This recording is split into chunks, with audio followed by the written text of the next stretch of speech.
The Bihar teacher history maker मेरा mobile मेरी शिक्षा के तहत लेकर आई हूं मैं कंचन प्रभा आपके लिए खनिज के प्रकार। आज हम लोग पढ़ रहे हैं खनिज संसाधन में खनिज के प्रकार। खनिज के प्रकार को दो आधारों पर बांटा गया है। पहला आधार है धात्विक खनिज और दूसरा आधार है अधात्विक खनिज।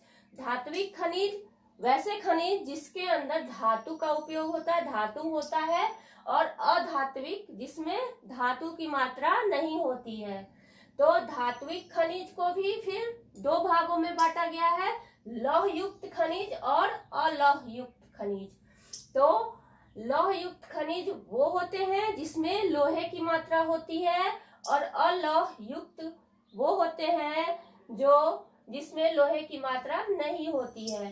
तो लौह युक्त खनिज में हम लोग क्या क्या देखते हैं? लौह अयस्क, लोहे से बनी हुई जितने भी अयस्क होते हैं वो लौह अयस्क में पाए जाते हैं, लौह युक्त खनिज कहलाते हैं। मैग्नीज, टंगस्टन, ये सब क्या है? लौह युक्त खनिज के उदाहरण है। फिर अलौह युक्त खनिज क्या है?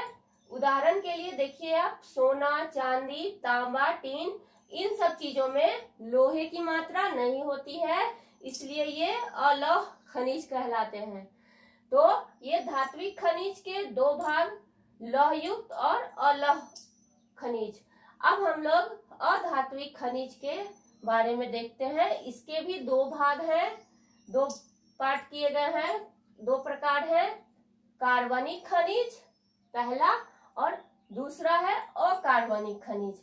कार्बनिक खनिज जिसमें कार्बन की मात्रा होती है, अकार्बनिक खनिज जिसमें कार्बन की मात्रा नहीं होती है। तो कार्बनिक खनिज में उदाहरण के लिए कोयला, पेट्रोलियम इत्यादि होते हैं, और अकार्बनिक खनिज के उदाहरण में अभ्रक, ग्रेफाइट इत्यादि होते हैं। अभ्रक, सारे लोग अभ्रक से शायद पहचान रहे होंगे अभ्रक क्या होता है, और उपयोग भी सभी लोग करते हैं। होली में हम लोग रंग खेलते हैं, उसमें भी क्या डाला जाता है? अभ्रक, चमकीलेपन लाने के लिए अभ्रक डाला जाता है। ग्रेफाइट, ग्रेफाइट से बच्चों की पेंसिल जो होती है लिखने वाली, वो बनती है ग्रेफाइट से। तो इस तरह से हम लोगों ने देखा खनिज के प्रकार।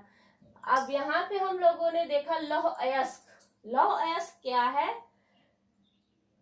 अयस्क क्या है? अयस्क किसे कहते हैं? जिन चट्टानों से धातुएं लाभप्रद रूप में प्राप्त किया जाता है, जिसका लाभ प्राप्त हो सकता है हमें, वो अयस्क कहलाता है। जैसे कि उदाहरण के लिए हेमेटाइट, मैग्नेटाइट, लेमोनाइट, इन सब चीजों से हमें धातु का लाभप्रद रूप प्राप्त होता है, जिससे हम बहुत सारी चीजें बनाने में उपयोग में लाते हैं। तो इस तरह से खनिज के प्रकार को हम लोगों ने समझा। अब अगले वीडियो में हम लोग देखेंगे कि ये सारे खनिज भारत के किन किन क्षेत्रों में पाए जाते हैं, ज्यादा जिनकी संख्या कहाँ है, ज्यादा उसके खान है, किस राज्य में सोना के खान है, किस राज्य में कोयला के खान है, पेट्रोलियम कहाँ मिलता है ज्यादा, अभ्रक कहाँ मिलता है। तो ये भारत के किन किन क्षेत्रों में इसके ज्यादा खान है और प्राप्त होता है। तो चलिए अगले वीडियो में हम लोग फिर से देखते हैं कि भारत में पाए जाने वाले खनिज।